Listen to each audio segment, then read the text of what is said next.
influence in your style, in your lyrics. You possess lyrical qualities that remind me of Outkast. Were they an influence to you coming up out of Atlanta? Outkast was definitely an influence, but I feel like they were just as much of an influence as all the other artists in the South around that time period, like artists like T.I., Ludacris, Lil Wayne, Bun B, Bone Crusher, Lil Scrappy, Lil Jon, Trillville, like just that whole Field Mob, Goody Mob, like that whole sound, I feel like definitely rubbed off on me. And as far as Outkast, I think that we have similar influences musically to where when we attempt to make a song and make music, it comes out sounding similar because it's outside of the box. And I think great minds think alike. And people can see that. Right. And I think that's where the comparison comes from. Have you worked with any Outkast? I worked with Big Boy. Yeah, I did a song on his album. Okay, that's cool. Yeah. Any more work coming with them? Anything with Andre? No, not yet. Not yet. I haven't got a chance to run into Andre yet, but I heard that he said... You're open to it, though? Yeah, definitely. Okay. Yeah. That's cool. And also, you hit on the word Goody Mob. I saw that you got some shows coming up with Goody Mob, like kind of like a mini tour. Yeah, it's like a little mini tour, reunion tour. To the roots, to North Carolina too. Yeah. How did that come about? Man, I don't know, and it seems like the stars just aligned, and you know they were doing a reunion tour, and I actually attended the first show they did in Atlanta, which was to kick it off, but they're coming back through Atlanta to the Tabernacle, and we're gonna open up, and I'm actually performing at it, which is crazy. So.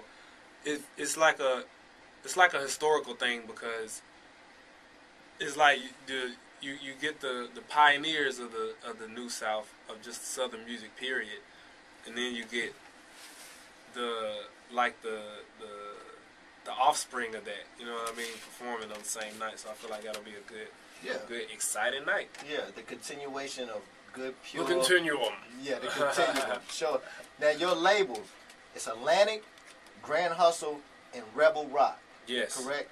Now, Atlantic, we all know. Grand Hustle, we all know. What is Rebel Rock? Is that your label? Rebel Rock is, if you're familiar with Jim Johnson produced Whatever You Like by T.I., Lollipop. He did the Beyonce song, Sweet Dreams. He's got a long track record. He's been making records longer than I've been alive, so. But he's got a record label, Rebel Rock, which is a part of Atlantic, as well as Grand Hustle. So it's a joint venture between Jim Johnson, T.I., Grand Hustle, Are you going to do like everybody else and start your own label or production company? Nah, I mean, if I do, I'll get pushed to do it. But right now, I have no desire to start a label. Let everybody else handle the business. You just keep I'm still focusing on the music, man. I'm still trying to get quality stuff like this out. I see you got the mixtapes. We got everything laid here. Grand Hustle, how is it working with Grand Hustle and working with T.I., man? Because like we said, you got the song I'm That Ninja. The radio version with T.I. It's traditional Grand Hustle. The organs, T.I. spitting. Yeah. I mean, how is it to work with a guy like T.I.? It gets kind of competitive sometimes because, we're both like the type of person to where we love a good challenge. You know what I mean? And, we're in the studio. We're both trying to really, really just destroy the other person lyrically, and it's a friendly competition, but, we understand what it is. But, he's a real humble dude, though, man. He's a real good dude. He helped me out a lot in the stages when I was trying to really get the relationship right with me and the record label, and so he helped me out a lot there, and which is kind of why I have a release date now, which is May 25th. Right. Yeah, May 25th. Yes. The Adventures of Bobby Ray. Working with T.I., they say iron sharpens iron, and you guys are definitely putting Grand Hustle into a whole new perspective for 2010.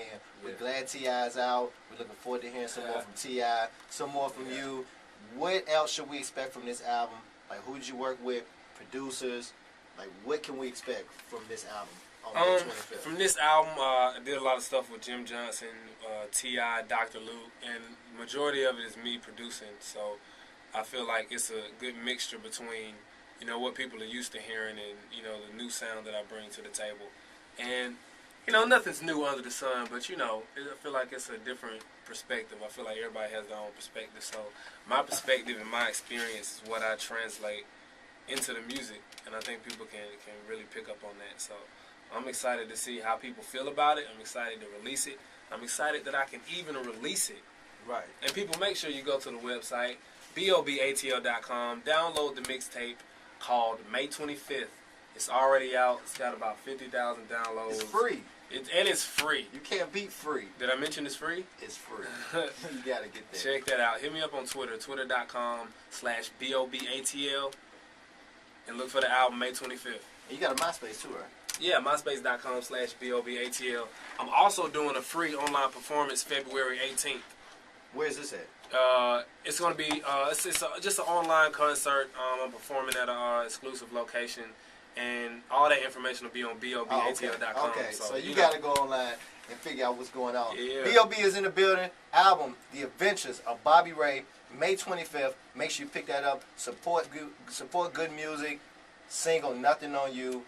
It's going to heavy rotation featuring Bruno Mars. B.o.B, thanks for coming through. Hey, appreciate it. Chilling with your boy Don Juan on 102.5 The Party. Yeah.